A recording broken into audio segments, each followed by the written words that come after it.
Hey, this is Geoff. And I'm Gena. And we're hoping you're having a wonderful coronavirus-free, COVID-19-free day. It's all over the place. It's pandemic now. Yeah, we're having Heinekens right now. Yeah. For those who want to know how we're living, we're pretty much ordering things in. But we were doing this before coronavirus.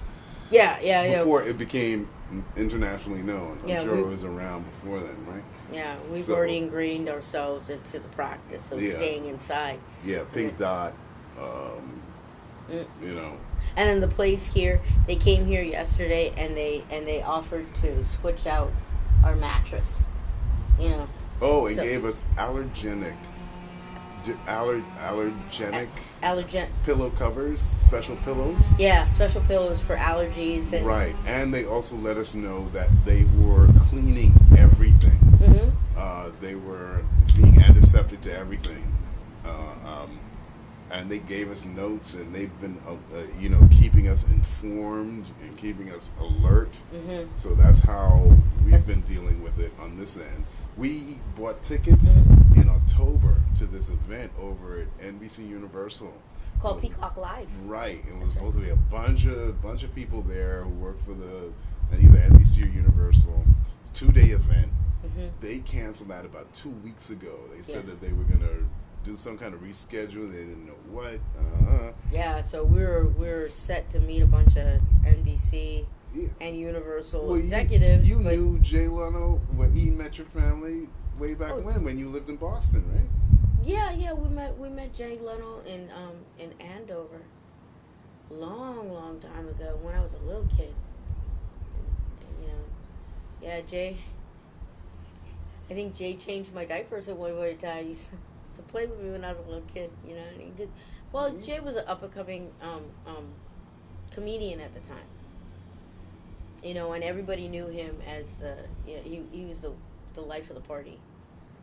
And so I did. I got to meet him when I was 3 years old, and I do remember Jay. I do remember Jay's long face.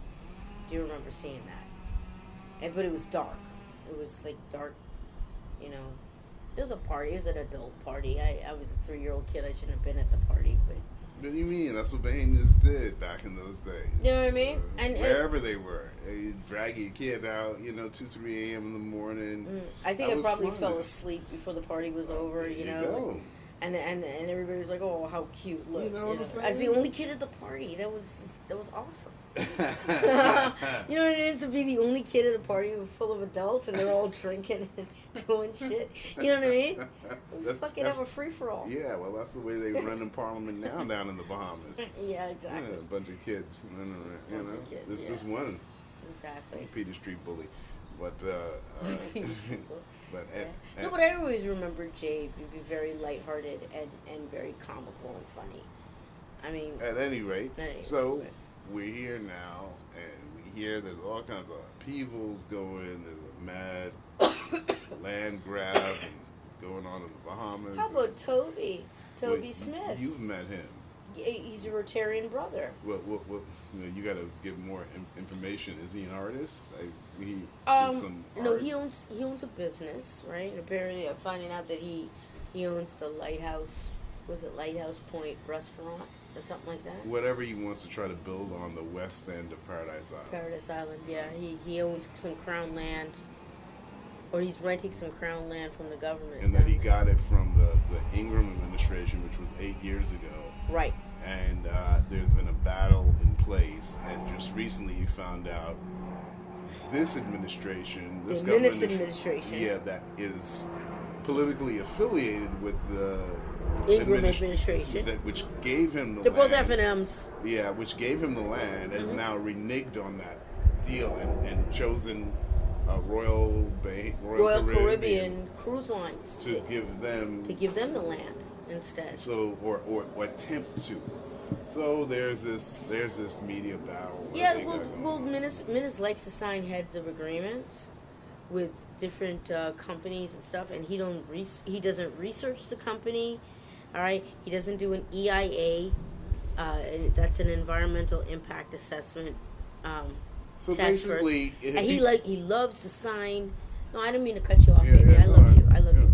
I know, but Minnis loves to sign these heads of agreements with people, but not do not provide the business plan, the strategy. The example is if he was doing insurance and you had damage to your home, the guy would walk into your front door, not walk through the house, and kind of like give his the dream guesstimate. He'll guesstimate your situation. A lot of guesstimization. You know what I'm saying? A lot of guesstimization. Now I'm thinking that he ain't even making the trip into your hallway to make that guesstimization. He's making that call from the street. Yes. You know what I mean? Hey, check out Italy. Italy's on lockdown. Oh, I know. The cruise ships. The coronavirus has Italy. You know when you squeeze the mafia. You know what I mean?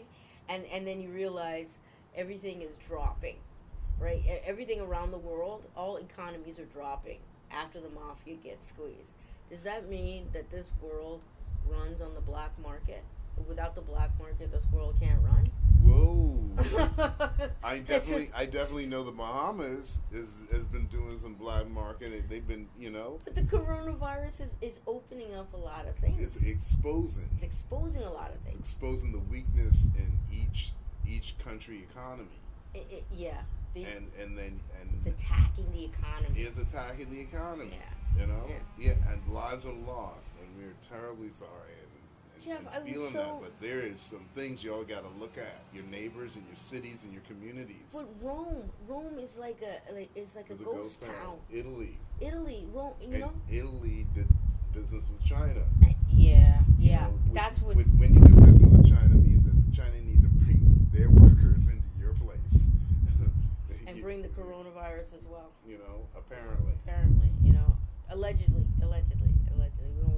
Even though that the one account in Jamaica so far came from the UK, so where were they? Now they got to search who they were around and where they got it from, and now there's this tracking method on this thing. Now the U.S. Embassy says at this point in time there are no cases of the coronavirus present in the Bahamas, right? But when that news changes, we will be sure to let you know. Okay? Be assured that there are a couple of murderers being hidden out in the Bahamas. So, if the U.S. Embassy says it, is alerting that's people. An alert. If the U.S. Embassy is alerting you from out of the Bahamas, then you can best believe that what they're saying is true. Okay? So, but if the Bahamas government comes to you and says something, I don't know. This particular administration. It's this particular administration. It's what they don't say. They tell you. They have no relationship with the truth. They tell you 5 cents on the dollar truth. Yeah. You know what I'm saying? And it's the 95 cents that you don't hear that's hurting you. You know what I mean? And then we learned this from Toby, right? How they conduct business. Toby goes into the Attorney General's office. That's Carl Bethel. After his local media blitz. Right, after his local media blitz. Yeah. He goes into the Attorney General's office. He is dipping and monitor to hear all the nonsense that we were telling y'all we're going to go through with the hyperinflation. But anyway. They're slow people. The entire country. Very, very slow. Entire. But remember we told... Everybody. Right. Okay. So remember we told you about Carl... We introduced you to Carl Bethel when we introduced you to Baroness Scotland. Episode 9. It was in episode 9. That's the Carl Bethel that Toby Smith is talking about. That he went into Carl's office and he said, Carl, deal with me straight, man. What's going on? Am I getting Attorney General, yes. And he's the Attorney General, right? And remember, we told you these Attorney Generals from all over the Commonwealth don't know how to ask the Queen to amend the Constitution so that they can, they can function properly as a Commonwealth, right? To Americanize the situation, it sounds like Mayberry rules and regulations. Yeah, very, very, very Mayberry. It's very local. Very local. They like to talk nationally, but act locally. That type of vibe. So, all right. So getting back to what we were talking about Carl, right? So Carl is the one. That's the man in all the pictures, right? With Baroness Scotland that we were talking about. This Episode guy, 9. huh? Episode 9. In episode 9, This guy is the Attorney General in the Bahamas. Toby goes to him and tells him, deal with me straight. You know, we signed this agreement back in 10 years ago or whatever. And now you're not honoring our agreement. Okay? You're allowing Royal Caribbean Cruise Lines to come in and encroach on my crown land. Now, crown land is land that belongs to the Queen, but she allows the government of the day to be able to rent it out to residents and citizens to create business or build homes or whatever it is, you know, develop the land. That's the whole that is what the British Empire is into, or the British Commonwealth is into. Yeah, excuse me. Lending you land that is owned by the Queen, so you could develop it, and then when they decide that they want to take the land back from you, they just take it from you, and you're whatever too, you you're built too on light. it belongs. You're too light with the word decide. Decide. You see, that's a ambiguous word. Decide.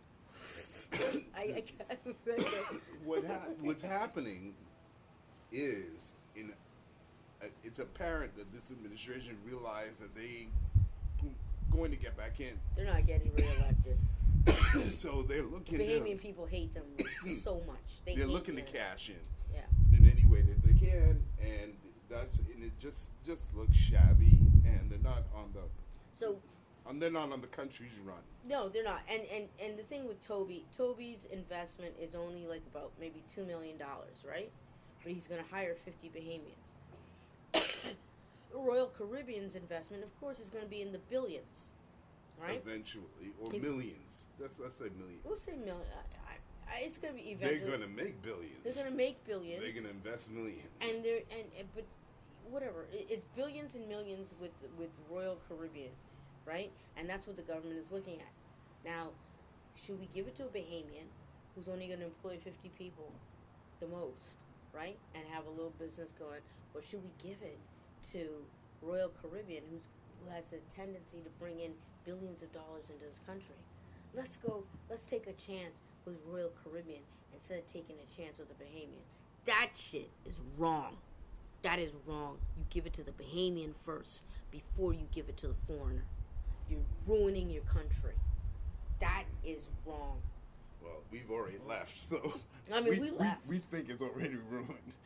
You're salvaging something that is too far gone. But I know Toby.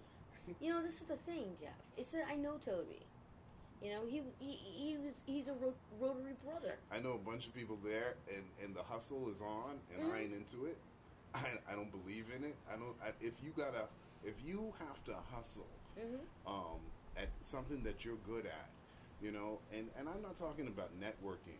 Networking is not hustling, and we're talking about creating situations to try to involve people who wouldn't be involved in it in any other way. You know, it's constant. It's every way. Everyone's got some kind of this and that going on, and you don't need an economy like that. If you had a leveled economy where you had growth, you had progress within the country. You were building within the country. You all had something to introduce to the world other than what God gave you in tourism. You know, yeah, they're losing the tourism product, right? They've been abusing that. You see, this is what irritates me about this whole thing, right? Is that I remember as a little girl when I was living when we were stationed in Miami. And my dad got the position at the Ministry of Tourism. Who eventually rose up to be director and bring down Never Say Never Again, Sean Connery and Splash to get made. But go ahead. Yeah. Daddy brought all those down. But Daddy also, too, I remember as a little girl, I was about 9 years old, and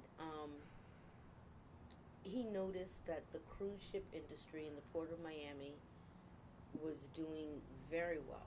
Like it was bringing in a lot of income, a lot of revenue for the city of Miami.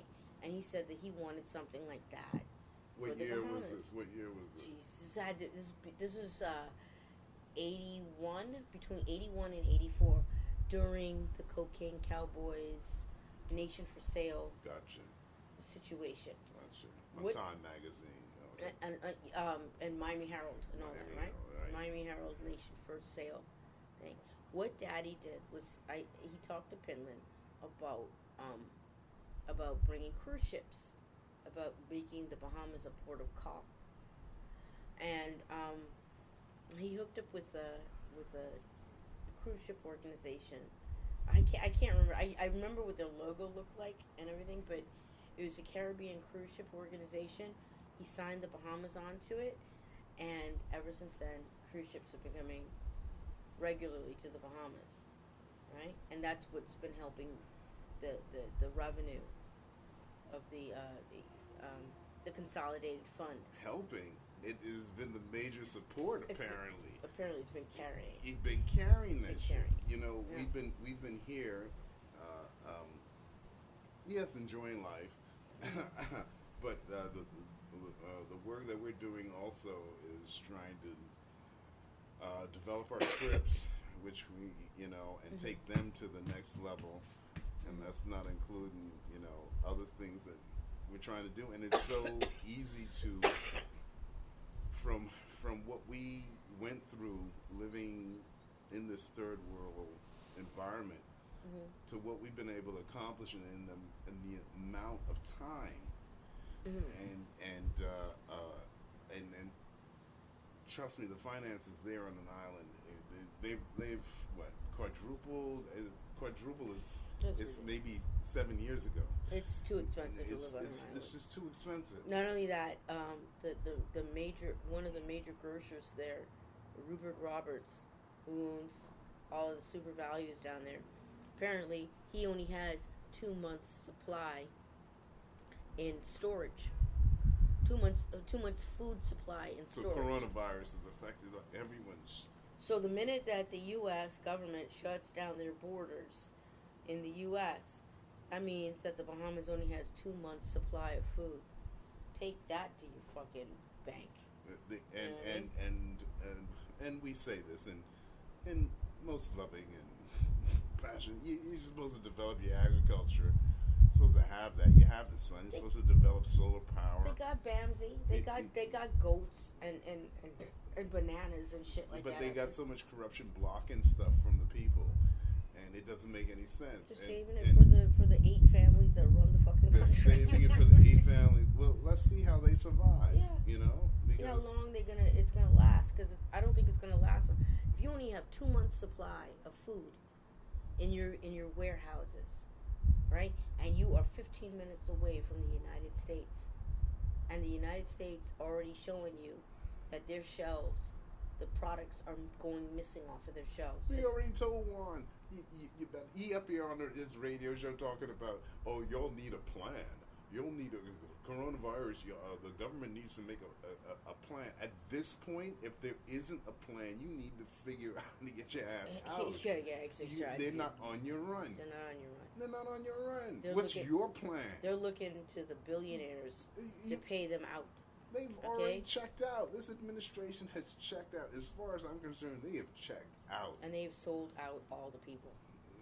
I've never white, seen it. black, pink, whatever you are in the Bahamas. Hey, when you sold go, out. When you go to those hotels on the beach and they all of a sudden they start packing up stuff. That's what this is. They have packed up. They packed up.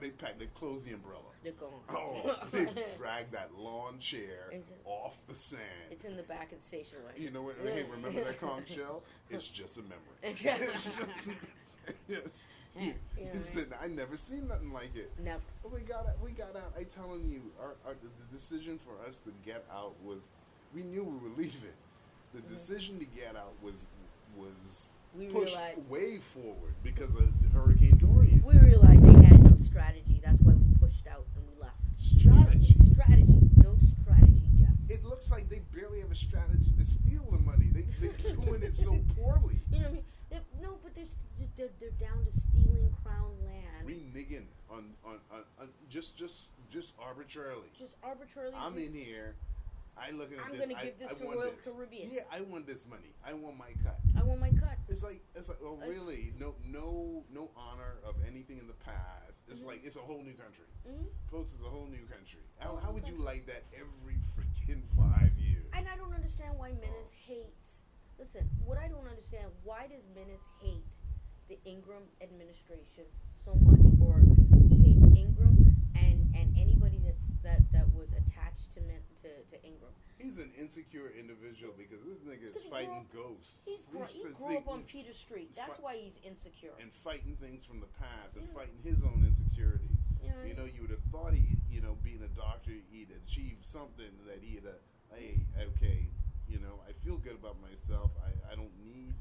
This prime minister grew up. He wants watching, every 15-cent piece. Yeah, every 50-cent piece.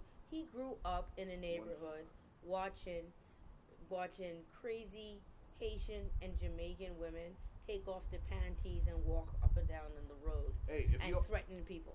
That is the kind of environment he grew up in. Now he's prime minister. So what you think? What kind of country we have? If you want to see the cleaned up version of this prime minister's Peter Street background, would be Chico and the Man, and you would have to watch an episode of The Old Man. You have to stomach it.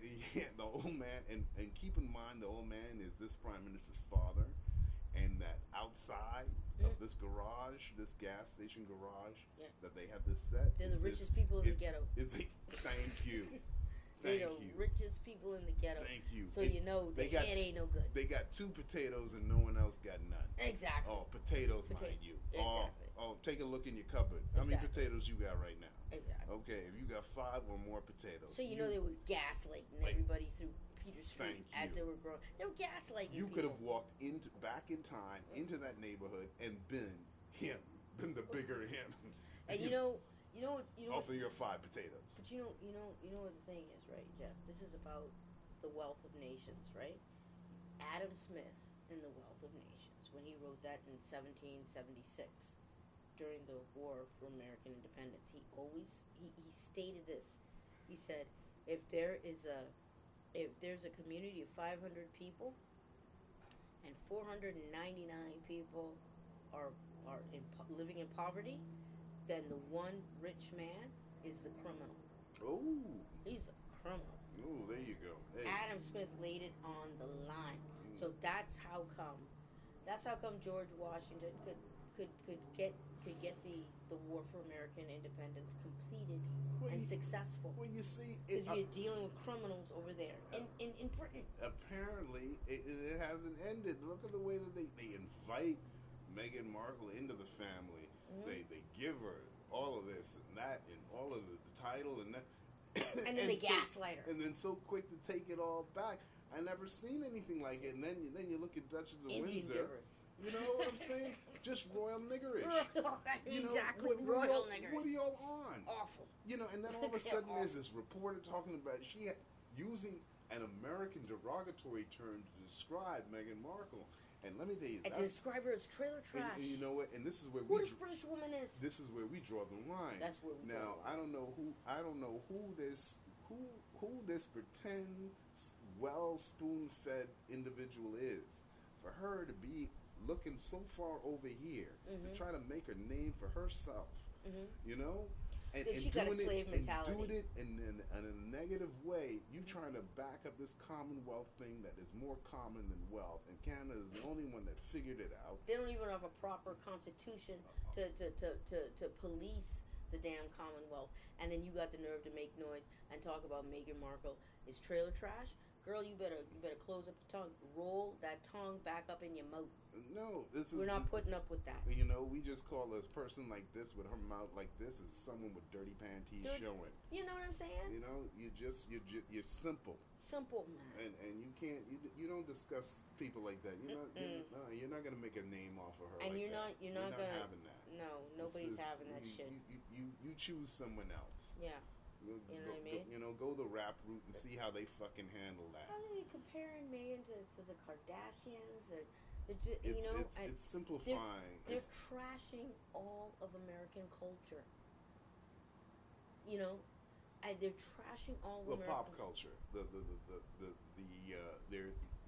they enjoy the pop culture, but they're going to turn around and trash it. Of course, and they think that because the pop culture is supposedly readily and easily accessible, that it bears no importance, and the art in it will bear out in time, as it always does. Mm-hmm. But to have this broad stroke of disrespect, and we're not taking that.